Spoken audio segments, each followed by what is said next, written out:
narrative. She said it while folding laundry, as if she was commenting on the weather. I don't think this marriage is working. Just like that. No build-up, no dramatic pause, nothing. She didn't even look up from the basket of clothes she was sorting through with that same dismissive attitude she'd perfected over the past 2 years. I was sitting at the kitchen table, finishing up some paperwork, when those words hit the air. Any normal husband might have dropped his pen, started asking questions, maybe even begged for an explanation. Not me. I looked up at her, took a moment to really process what she'd just said, and then did something she clearly wasn't expecting. I nodded. Finally, we agree on something. The look on her face was priceless. Pure shock mixed with confusion, like she'd just watched someone agree that water is wet, but somehow found it surprising. She stopped folding that shirt she was holding and stared at me like I'd grown a second head. "What do you mean?" she asked, her voice suddenly lacking that casual confidence she'd had just seconds before. "Exactly what I said. This marriage isn't working. You're absolutely right." I closed the folder I was working on and gave her my full attention for what felt like the first time in months. "I've been thinking the same thing for a while now." She opened her mouth and then closed it again. This wasn't going according to whatever script she had in her head. I could practically see the gears turning as she tried to figure out her next move. "But, don't you want to try to fix it?" she asked, and there it was. The expected response she was fishing for. The desperate plea, the promise to change, the emotional breakdown that would put her back in control of the narrative. Fix what exactly? I leaned back in my chair, genuinely curious about her answer. The constant criticism? The way you talk to me like I'm some kind of inconvenience in your life? Or maybe the part where you dismiss everything I say before I even finish saying it? Her face went through several expressions in rapid succession. Anger, defensiveness, then something that looked almost like panic when she realized I wasn't playing the role she'd cast me in. "You're being dramatic," she said, defaulting to her usual tactic of making me feel like my concerns were invalid. "Am I? Last week you told me I was embarrassing you in front of your friends because I laughed too loud at dinner. 3 days ago, you said my choice in movies was juvenile and refused to watch anything I picked. Yesterday, you rolled your eyes when I mentioned wanting to visit my brother next month. I counted off on my fingers like I was listing groceries. Should I keep going? Or do you get the picture?" The silence that followed was different from our usual uncomfortable silences. This one had weight to it, like the air right before a storm breaks. "I didn't mean," she started, but I held up a hand. "No, you meant it. All of it. And you know what? That's fine. People grow apart, priorities change, whatever. But here's what's going to happen next." I pulled out my phone and started scrolling through my contacts. "I'm going to call my lawyer first thing Monday morning." Her eyes went wide. "Your lawyer? You can't be serious." "Dead serious. In fact, let me save us both some time." I found the number I was looking for and hit call, putting it on speaker. It went straight to voicemail, which was perfect. "Hi, this is for Attorney Williams. This is calling about starting divorce proceedings. I'll need to schedule a consultation as soon as possible. My wife and I have mutually agreed that our marriage isn't working, so I'd like to get the ball rolling. Please call me back Monday morning." I hung up and looked at her. There. Problem solved. She was staring at me like I'd just announced I was moving to Mars. You didn't even give me a chance to explain what I meant." "Explain what?" "You said the marriage isn't working." I agreed. "What's to explain?" I stood up and stretched, feeling lighter than I had in months. "Unless you're saying you didn't mean what you said? Because that would mean you were just trying to manipulate me into some kind of emotional reaction." The way her face changed told me everything I needed to know. "Bingo. That's not." I wasn't. She stammered, and for the first time in our entire relationship, she was the one scrambling for words. "Look, I'll make this easy for you. You're right. This marriage isn't working. It hasn't been working for a long time, and we both know it. The difference is, I'm not interested in pretending otherwise anymore." I picked up my keys from the counter. "I'm going to grab dinner somewhere. When I get back, I'll start moving my stuff into the guest room. We can figure out the details like adults." "Where are you going?" The question came out sharper than she probably intended. "Does it matter? We just established we're getting divorced." I paused at the door and turned back to her. "But hey, at least now you won't have to worry about being embarrassed by me anymore."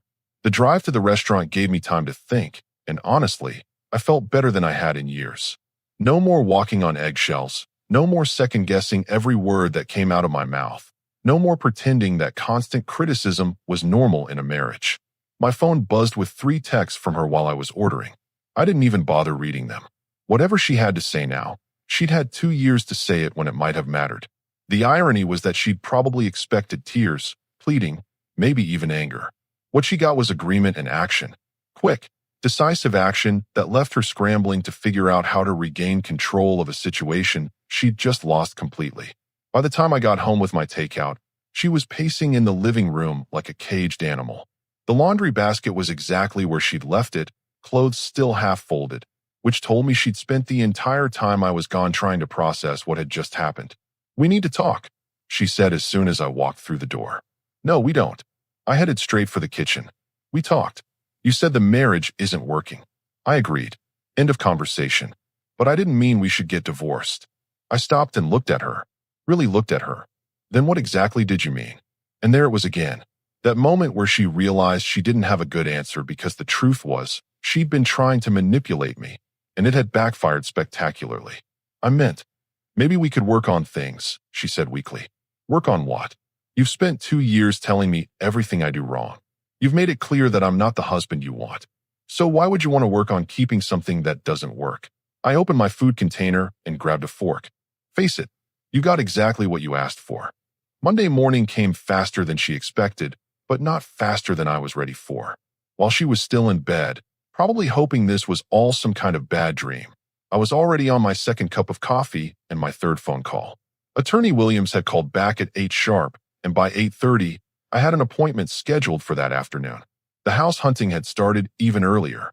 I'd been scrolling through listings since 6 a.m., and by the time she dragged herself downstairs in her robe, looking like she'd barely slept, I already had 3 properties lined up to view.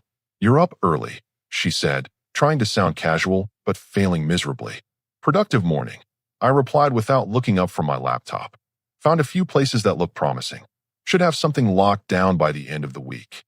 Her coffee mug stopped halfway to her lips. "Places. Houses. You know, the thing people live in when they're not married anymore." I scrolled to the next listing. "This one's got a nice workshop in the garage. Always wanted to get back into woodworking." She sat down across from me with that careful, measured movement people use when they're trying not to appear desperate. "Don't you think you're moving a little fast?" "Fast?" I finally looked up at her. "You declared our marriage dead on Saturday. It's Monday. If anything, I'd say I'm being efficient." "I didn't declare it dead. I said it wasn't working. Same outcome, different words." I turned the laptop screen toward her. "What do you think of this one? 3 bedrooms, 2 baths, nice yard. Asking price is well within my budget." The way her face went pale told me she was starting to understand that this wasn't some elaborate bluff designed to get her attention. This was real, and it was happening with or without her input. "Your budget?" she asked, and there was something sharp in her voice now. "My budget. My house. My fresh start." I closed the laptop and stood up. "Speaking of which, I should get going. Meeting with Williams at 2, then I've got 3 showings scheduled after that. You can't just leave me out of major financial decisions. We're still married." I paused at the kitchen counter where I was grabbing my keys and wallet. "You're absolutely right. We are still married. For now. But here's the thing about decisions. When someone declares they want out of a partnership, they lose their vote on what happens next." Her mouth opened and closed like she was trying to catch flies. It was becoming a habit of hers. "Besides," I continued, "wouldn't want to embarrass you with my poor decision-making skills. Remember what you said about my judgment last month?" That hit home. I could see it in her eyes. The moment she realized that all those little cuts she'd been making over the years were about to come back and slice her in ways she never anticipated. My phone rang. It was my brother calling back after I'd left him a voicemail earlier. "Hey, yeah, it's happening," I said, answering the call right there in the kitchen.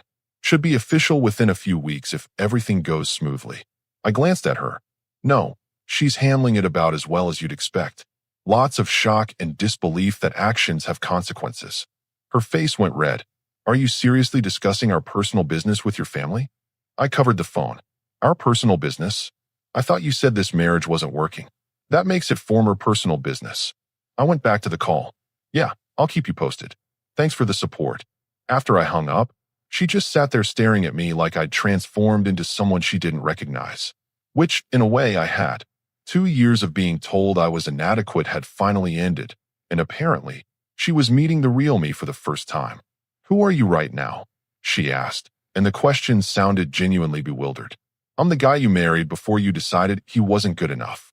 Turns out he was just sleeping under all that criticism you piled on him." I headed for the door. "Don't wait up.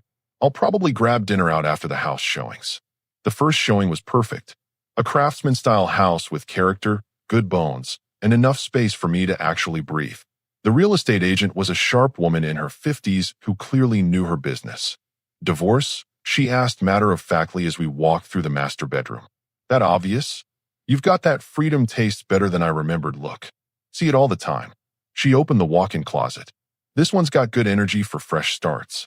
By the time I got home that evening, she'd apparently spent the day making phone calls of her own. I could tell because she had that frantic, slightly desperate energy that comes from getting advice you don't want to hear. "I talked to my sister," she announced as soon as I walked through the door. "Good for you. How's she doing?" "She thinks you're having some kind of midlife crisis." I laughed. Actually laughed out loud. "A midlife crisis? That's what we're calling it when someone refuses to be treated like garbage anymore." "You're not being treated like garbage. You're being dramatic." There it is again. Every time I point out something you've done, I'm being dramatic. Every time I have a reaction to your behavior, I'm overreacting. Do you see the pattern here? She didn't answer, which was answer enough. "Let me guess what else your sister said. She probably told you that all marriages go through rough patches, right? That I just need time to cool off? Maybe suggested you give me some space, and I'll come crawling back." The way her expression didn't change told me I'd hit the nail on the head. "Here's the problem with that theory," I continued. "It assumes I was acting out of emotion instead of logic. This isn't a rough patch. This isn't a phase. This is me finally accepting what you've been telling me for 2 years, that I'm not the husband you want." "That's not true." "Then why did you say the marriage wasn't working?" Another one of those long pauses where she tried to find an answer that would put her back in control. "Because I was frustrated. Because I felt like we weren't connecting anymore." "And whose fault was that?" "Because I tried talking to you about it. Multiple times. Remember what you said? You're too sensitive. You take everything personally. Can't you just let things go?"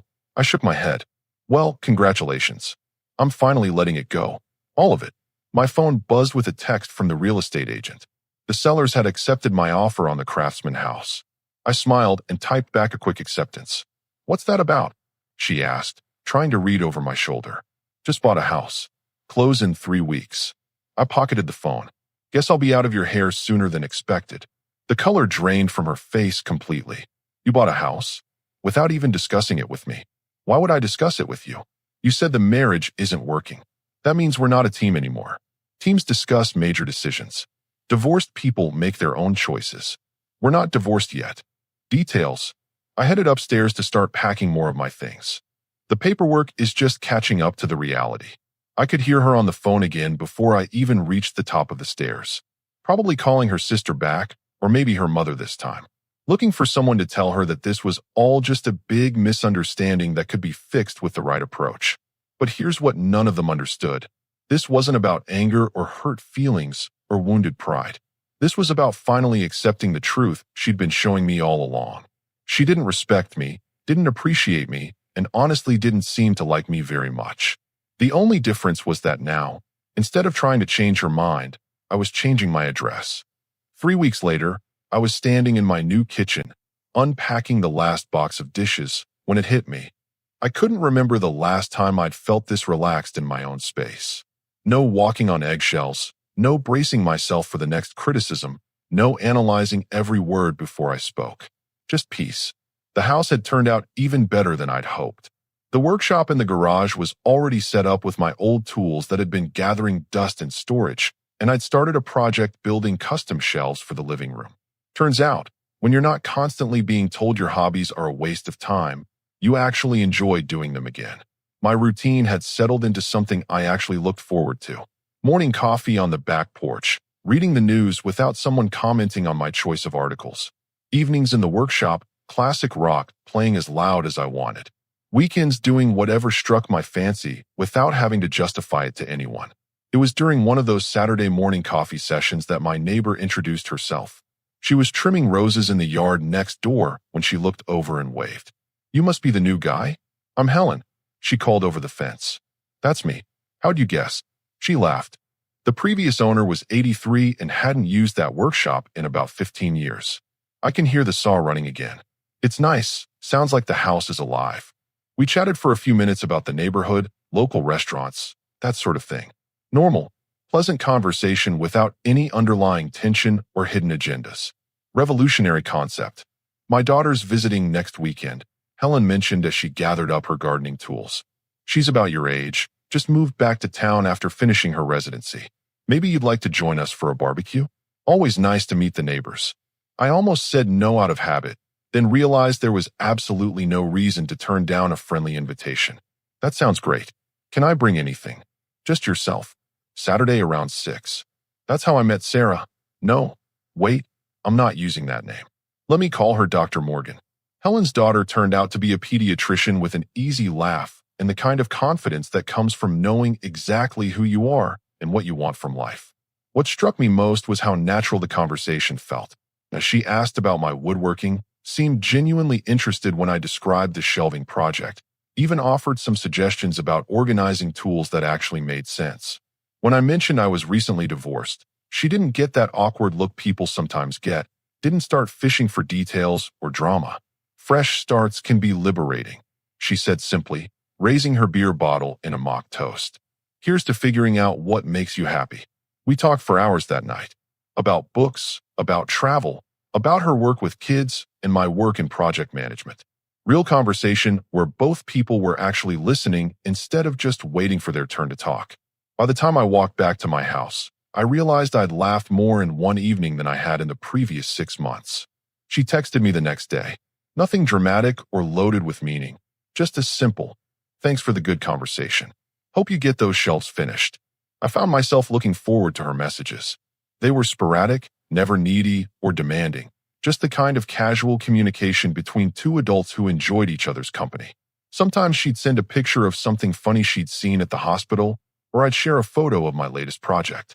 Meanwhile, my phone had been buzzing regularly with calls and texts from my ex.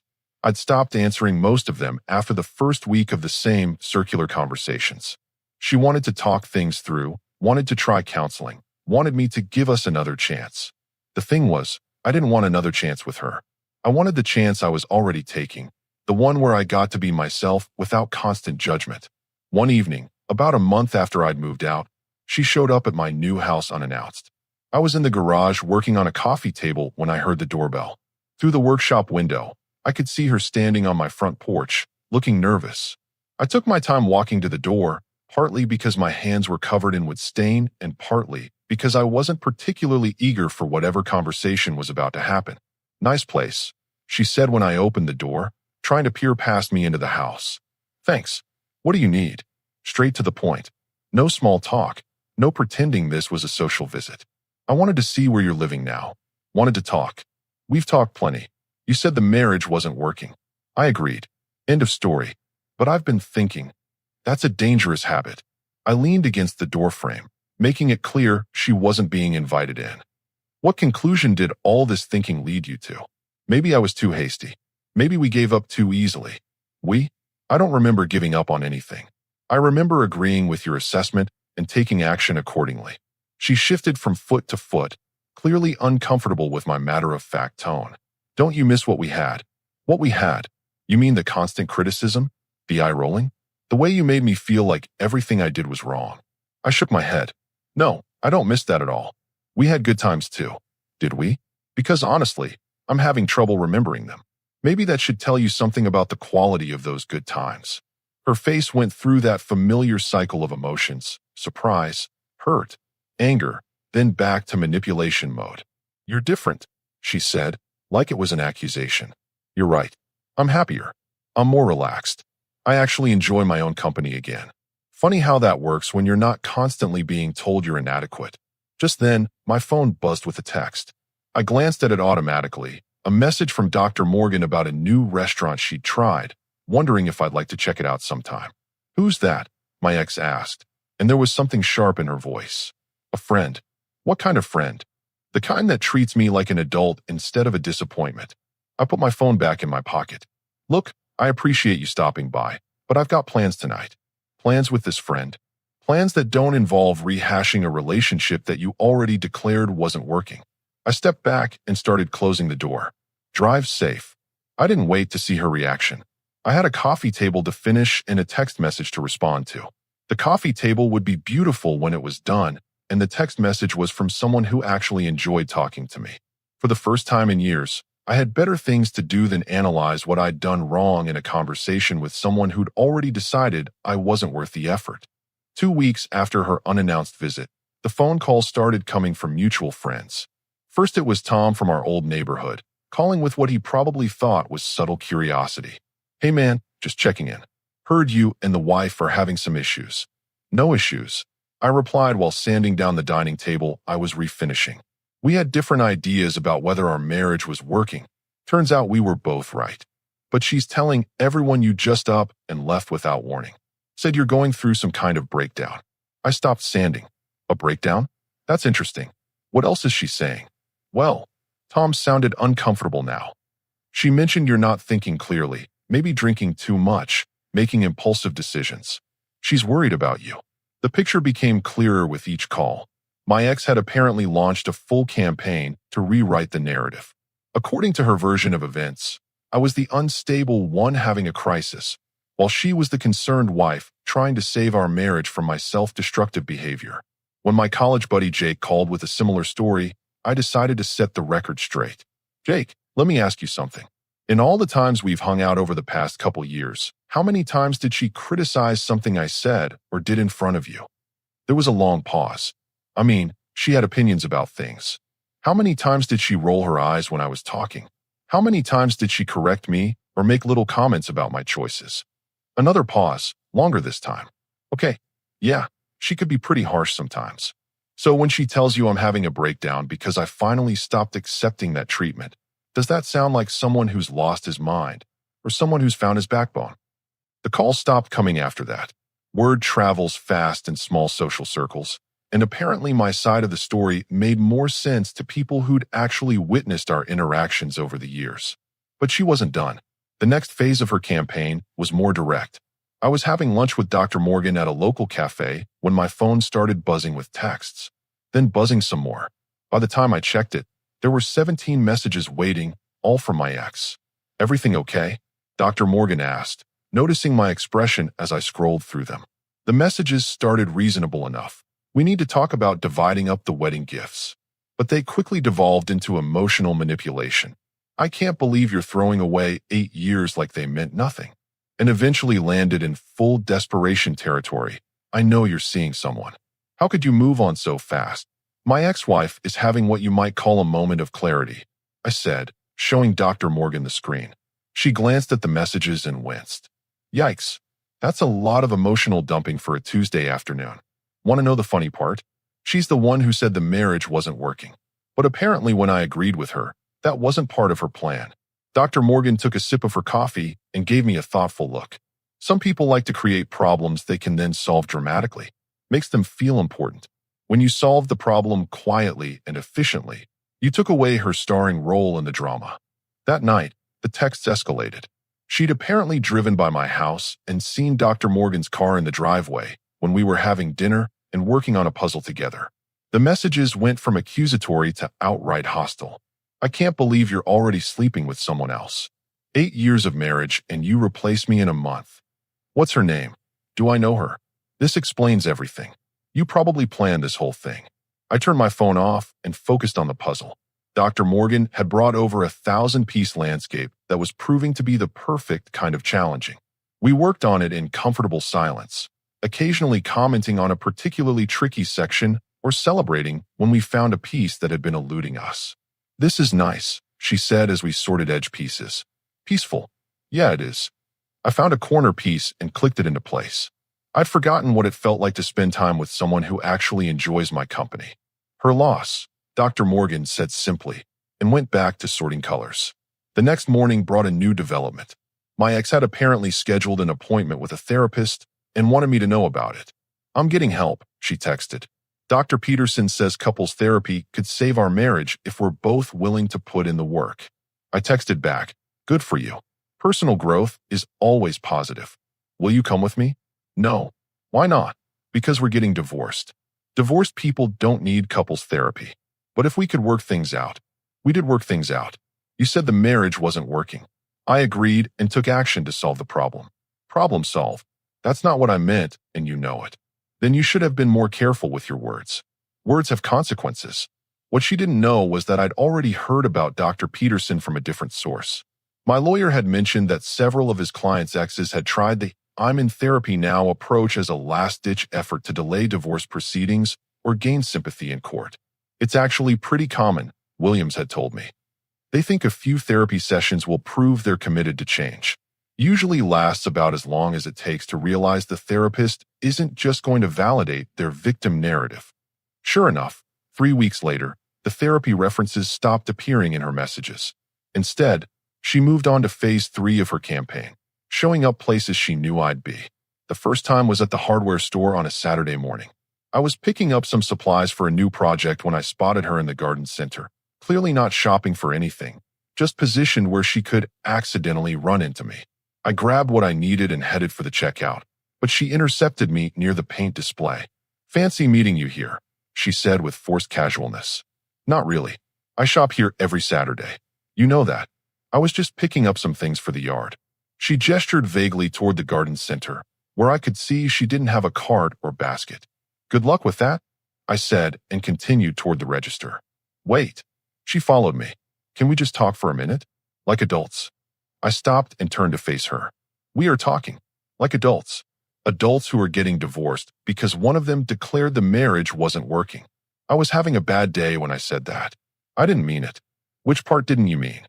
The part where you said it? Or the part where you've spent 2 years showing me exactly how much you meant it through your actions?" She didn't have an answer for that, which was becoming a theme in our conversations. The second accidental encounter was at the restaurant where Dr. Morgan and I had started meeting for our weekly dinners. She was sitting at the bar, nursing a glass of wine, when we walked in. "This is awkward," Dr. Morgan murmured as we waited to be seated. "Only if we make it awkward," I replied. "She's allowed to be here. So are we." But throughout dinner, I could feel her watching us. Every laugh, every casual touch, every moment of genuine connection was being cataloged and analyzed. When we left, she followed us out to the parking lot. "So this is her," she said, approaching Dr. Morgan's car. "This is Dr. Morgan, yes. Dr. Morgan, this is my ex-wife." Dr. Morgan extended her hand politely. "Nice to meet you." My ex ignored the gesture. "How long has this been going on?" "Our relationship started after I moved out," I said before Dr. Morgan could respond. "Not that it's your business. 8 years of marriage, and you're already parading around with someone new." "I'm not parading anywhere.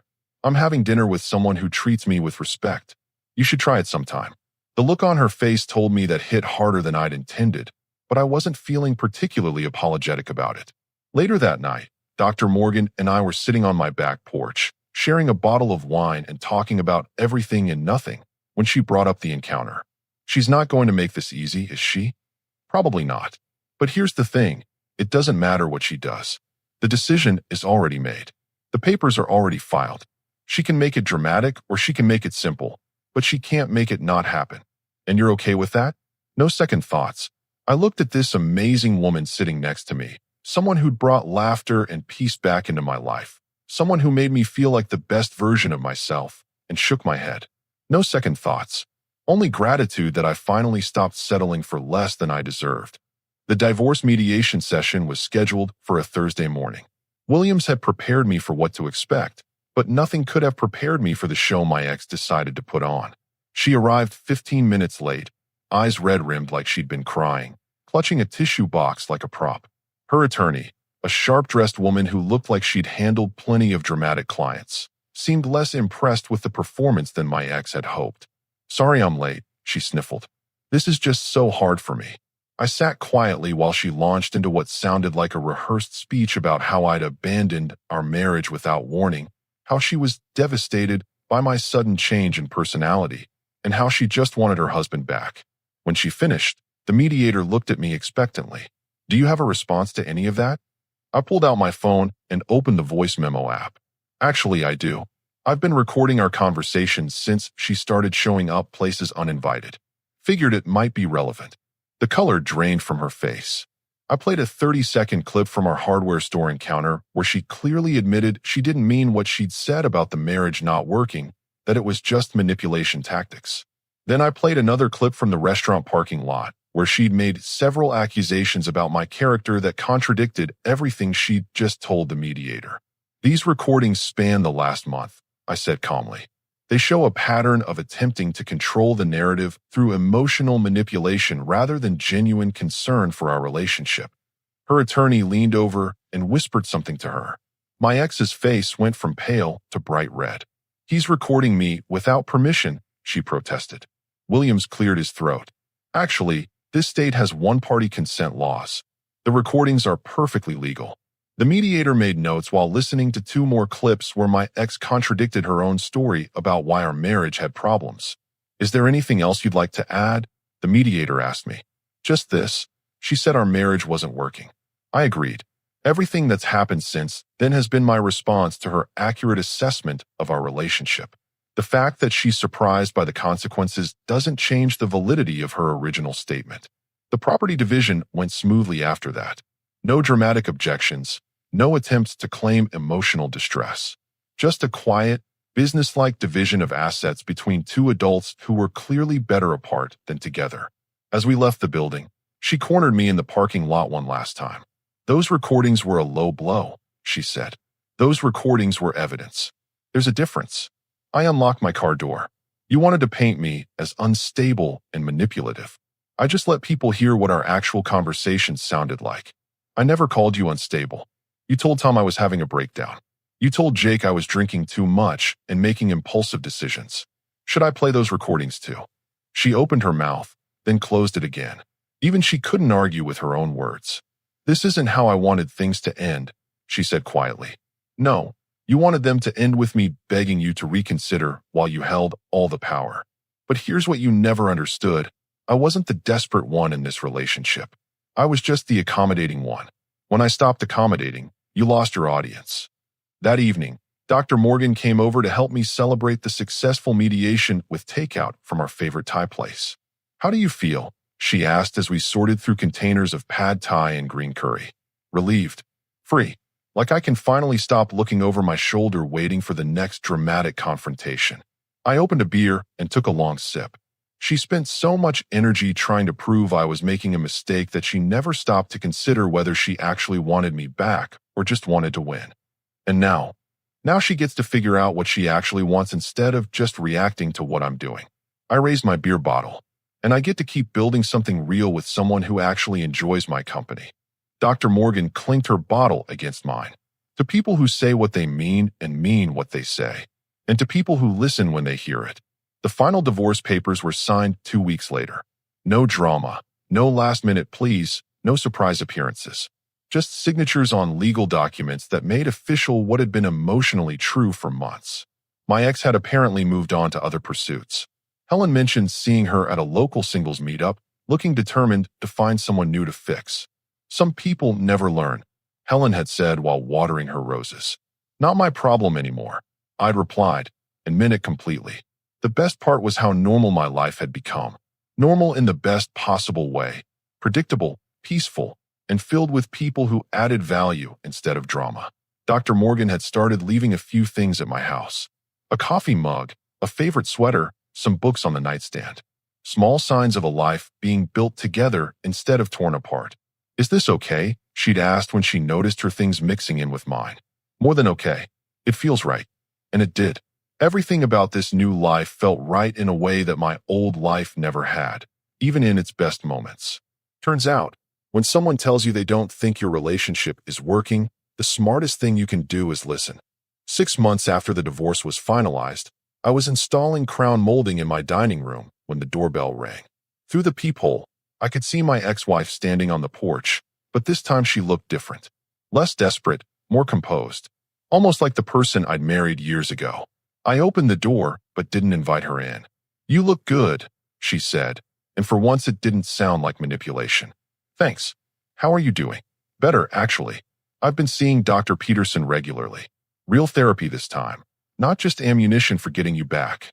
She managed a weak smile. I wanted to apologize. I leaned against the doorframe, curious where this was going. I've been thinking a lot about what you said, about how I treated you, about the things I said and did. She took a breath. You were right. I was critical and dismissive. I made you feel small because it made me feel bigger.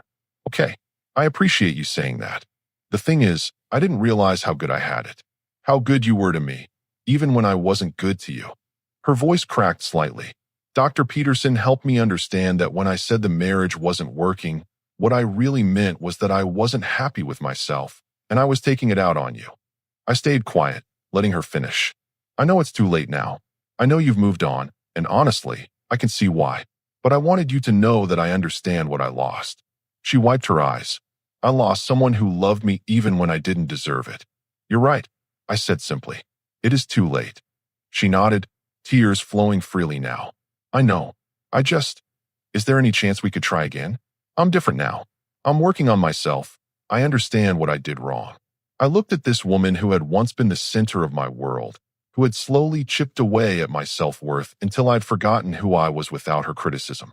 Now she wanted another chance to prove she'd changed. Here's the problem with that idea, I said calmly. You didn't have a moment of doubt about our marriage. You had years of showing me exactly how you felt about me. You didn't accidentally say those words. They came from somewhere real. But people can change. Maybe they can. But I'm not interested in finding out. You had 8 years to appreciate what you had. You chose to spend those years tearing it down instead. I straightened up. I'm happy now. Genuinely happy with someone who chose to build me up from day one. Is it serious? With her. Serious enough that I don't spend my time wondering if she's going to respect me today or find fault with everything I do. I smiled, thinking about Dr. Morgan. Serious enough that I remember what it feels like to be someone's first choice instead of their project. Her face crumpled. I was scared.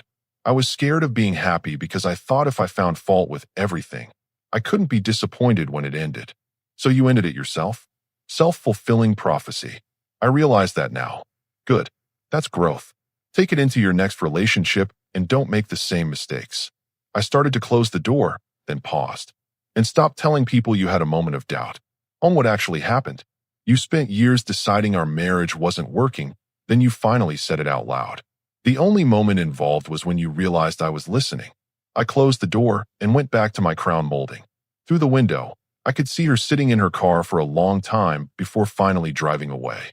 That evening, Dr. Morgan and I were cooking dinner together when I told her about the visit. How do you feel about it? She asked while chopping vegetables for our salad. Sad for her, mostly. She figured out what she'd lost after it was too late to matter. I stirred the pasta sauce. But grateful too. Grateful that I didn't waste more years trying to convince someone to appreciate me. That I found someone who actually wants to be with me instead of just staying out of habit or fear. She set down her knife and walked over to kiss me. For the record, I don't just want to be with you. I choose to be with you every single day. Same here.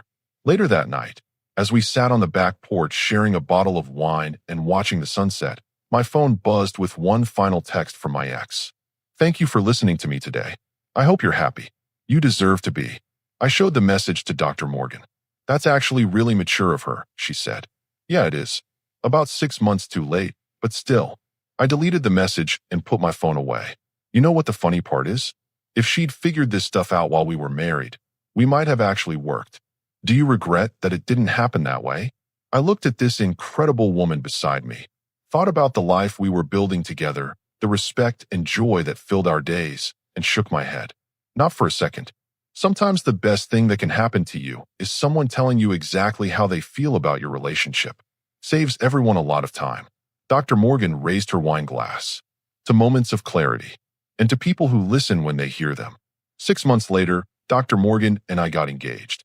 Not because we were trying to prove anything or fill a void, but because we'd found something worth building together. My ex heard about it through the neighborhood grapevine. She sent a card. Nothing dramatic, just congratulations. I'm glad you found happiness. I appreciated the gesture, but I didn't need her approval anymore. I'd learned the most valuable lesson of my adult life. When someone shows you who they are and how they feel about you, believe them the first time. And when someone shows you that they value, respect, and genuinely enjoy your company, believe that too. The difference between those two things is everything. Our story has come to an end. If you've made it this far, how about subscribing to our channel? It helps us immensely. I've selected 2 other videos for you that I'm sure you'll enjoy. Feel free to click on them. I'll be waiting for you in the next story. See you soon.